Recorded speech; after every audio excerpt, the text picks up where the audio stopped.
Justification Lesson 6, the progression of justification. We're really getting stuck into this doctrine now, and we're beginning to see that this doctrine of justification is a major doctrine. It's introduced early in Genesis, and then the progression is a very clear pathway. If we miss it somewhere, we soon find it somewhere else. God makes sure we have plenty of opportunities to follow this doctrine through the Scriptures. And we find with the doctrines, particularly the important doctrines, we've got every chance of following them because God makes it so clear. By now it's very clear that Genesis 3:21, instituting the sacrificial system, Noah and the ark and Abram are all types or allegories of something to come. They are shadows that reveal the substance that God has for the future. They are not the whole answer. They're building the progression, and each one adds their bit to the progression. It's like a mosaic. It's gradually being built. Each one adds its bit to it. There's signposts along the progressive pathway of this doctrine, and we can look at each one and say, yes, we're headed in the right direction. Yes, here we've hit it again, we're headed in the right direction. The principle of justification is in place and has been progressively revealed. Righteousness can be imputed, and it's very important that we understand this principle, that righteousness can be imputed. But we don't have all that progression yet. There is more to come. And it's typical of God, knowing that we're not all that smart, He goes to a lot of trouble to help us understand this very important doctrine. He gives us a lot of help along the way. So we look at next at the Passover feast, Exodus 12 and 13. Now you need to go away and read these two chapters again.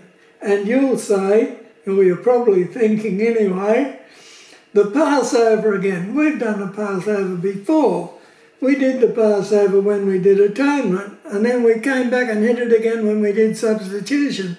We hit it again when we did redemption.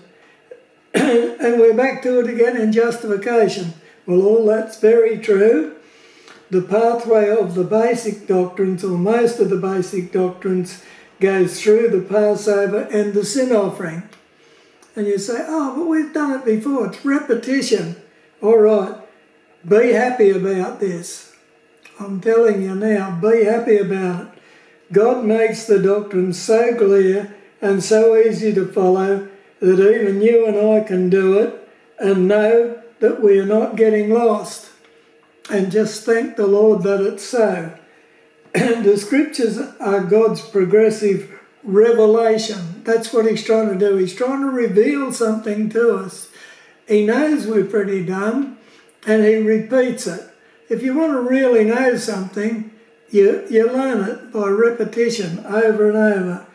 He wants us to be able to follow it and to understand it and to know that we are getting it right and we're not getting it wrong. And so He makes it easy. So you go away and you read these two chapters, Exodus 12 and 13 again, and fix them in your mind before you do this lesson. And by this stage, they should seem very, very familiar to you.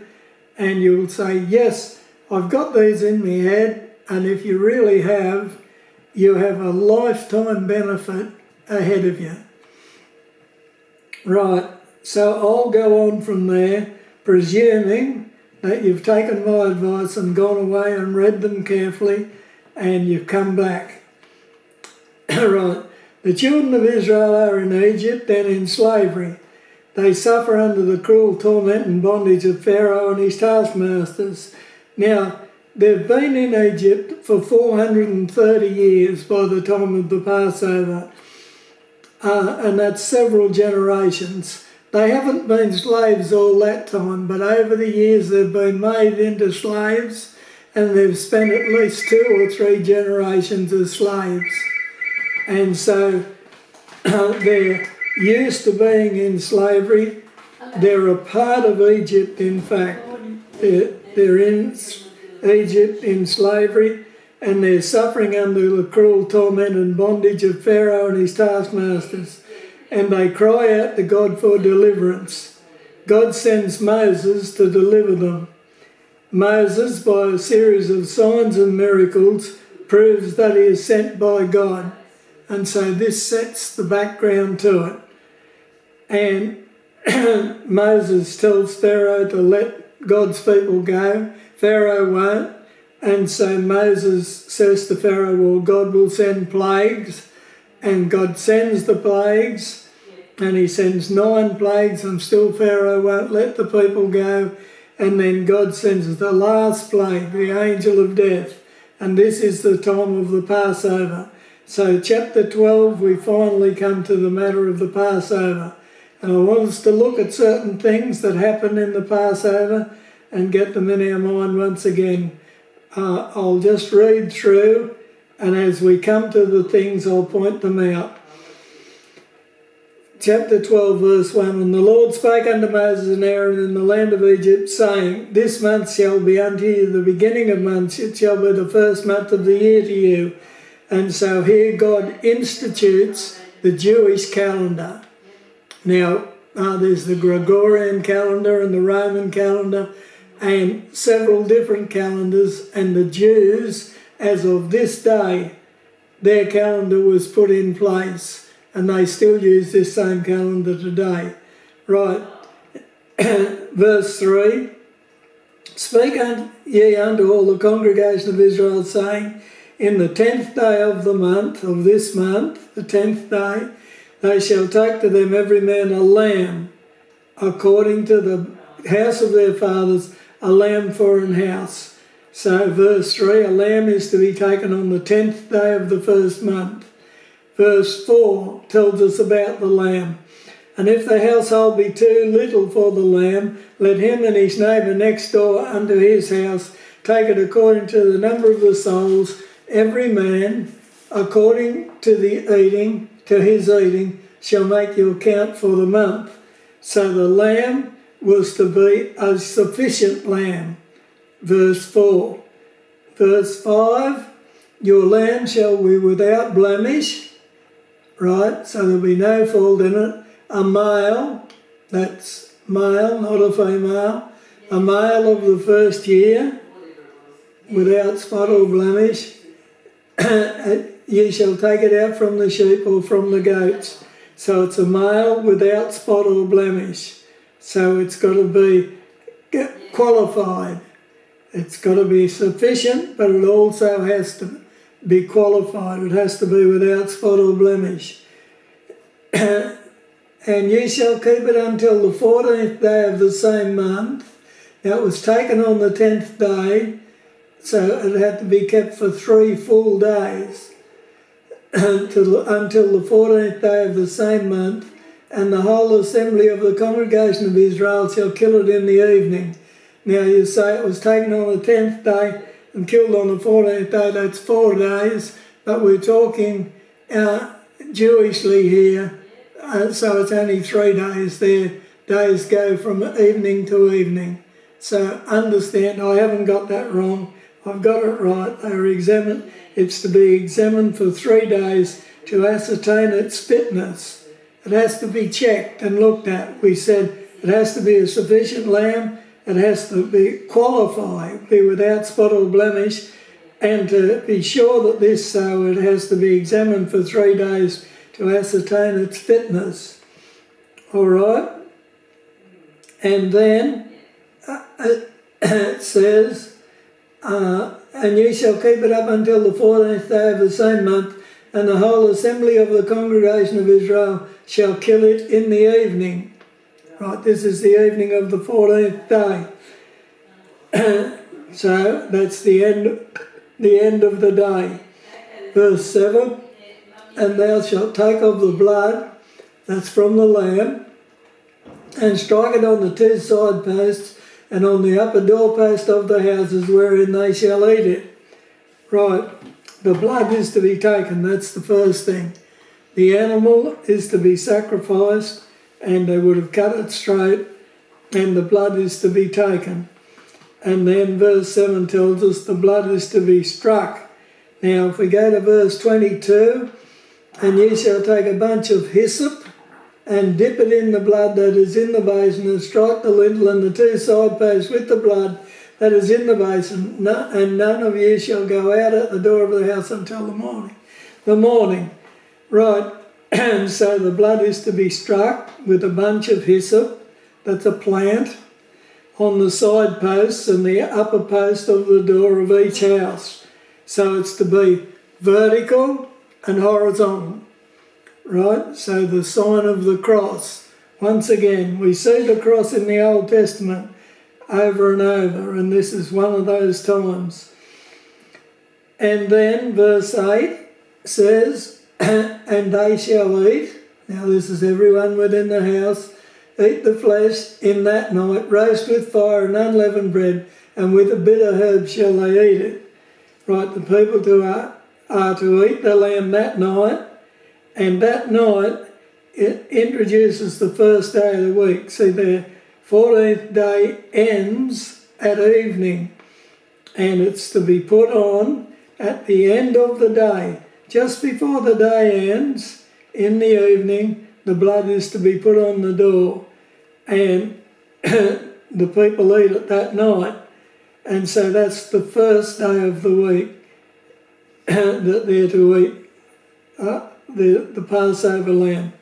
And then nothing is to remain. They're to eat it all. Verse 10, and ye shall let nothing of it remain until the morning, and that which remaineth of it until the morning ye shall burn with fire.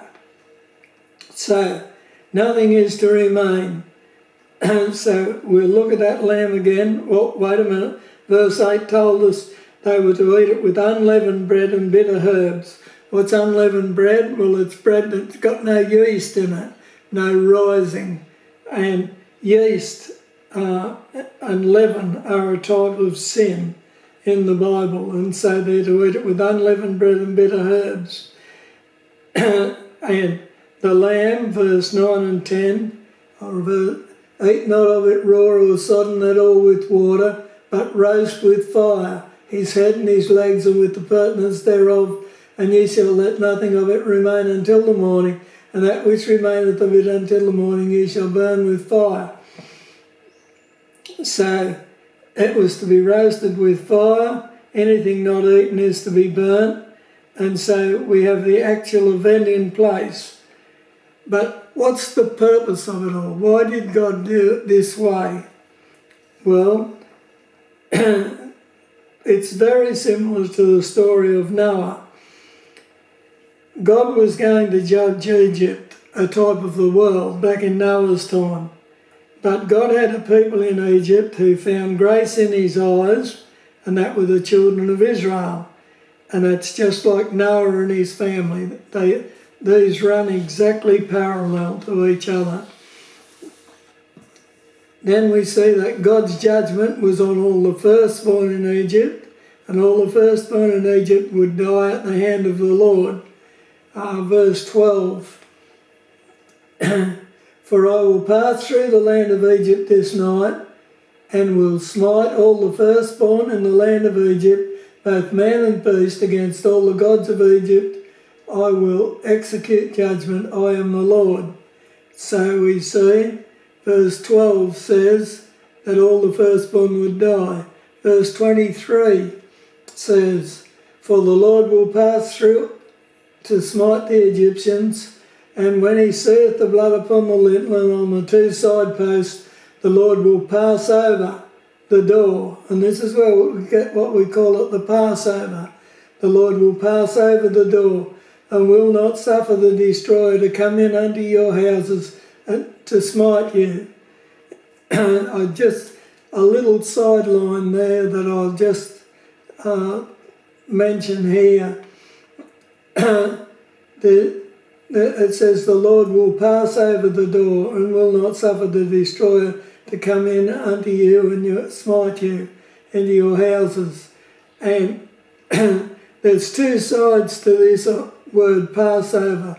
One is that it means the Lord will just pass over the door. He will say, all right, this isn't the place for me.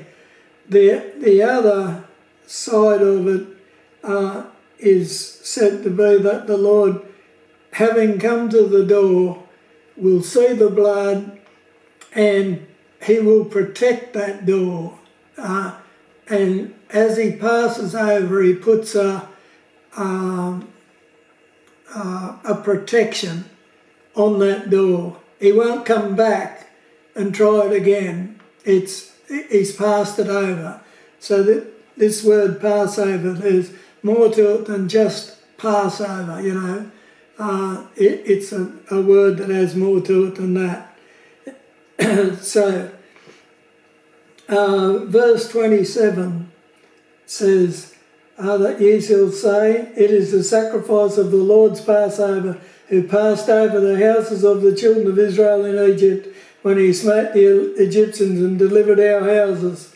And the people bowed their heads and worshipped. This is God promising what he'll do. Verse 29, and it came to pass that at midnight the Lord smote all the firstborn in the land of Egypt, from the firstborn of Pharaoh that sat on his throne unto the firstborn of the captive that was in the dungeon, and all the firstborn of cattle. And so God did exactly what he said he was going to do.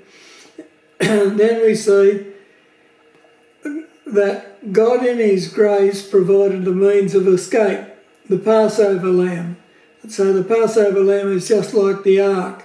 Now we understand that if the Egyptians had have believed, killed the Passover lamb and that was qualified and put the blood on the door, they too would have been saved, you know.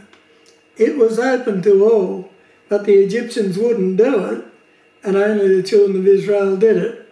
So God in his grace provided a means of escape. It's just like with Noah and the ark. The ark was built to a size where it could have taken thousands of people, but only 8 went. Right. But God in his grace provided a means of escape. And the Passover lamb is that means of escape here. The ark was the means of escape for Noah. All the children of Israel had to do was to believe God and do as Moses told them. 12:28 says, Moses told the children of Israel what to do, and verse 28 says, and the children of Israel went away and did as the Lord commanded Moses and Aaron, so did they. Right. Just like Noah entering into the ark, God said to Noah, come into the ark, and Noah came into the ark. God said to the children of Israel, this is what you'll do. You'll provide a lamb, you'll put the blood over the doorpost and the lintel, and I will pass over you. So how does justification fit into this? Well, like this. God is a righteous and holy God. He must do what is just and right. Now, God cannot possibly not do what is just and right. If he does, he's no longer God. God can only do what is just and right, and he must do what is just and right to be God. He cannot do otherwise. It's impossible that God would be able to do otherwise than what is just and right. But he has a situation here in Egypt that he must address. His people are in Egypt, and indeed they are a long-standing and integral part of Egypt. They've been there for 430 years, which is several generations. Even though they're slaves, they've been over 400 years in Egypt. They've never been anywhere else, so they are as much Egyptians as anyone in Egypt. So God's people are in Egypt, and they're a part of Egypt, and an integral part of Egypt, and God is going to judge Egypt. Right. So how can he spare his people from this judgment and still be perfectly just in his dealings with everyone without distinction or partiality? Now, it's a situation that we would have struggled with, but God doesn't.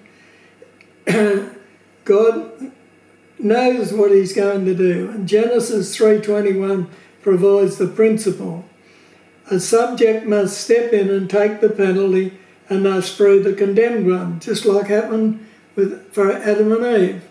The Lord God took coats of skins and clothed them, right? The animal, the substitute, was killed and stepped in and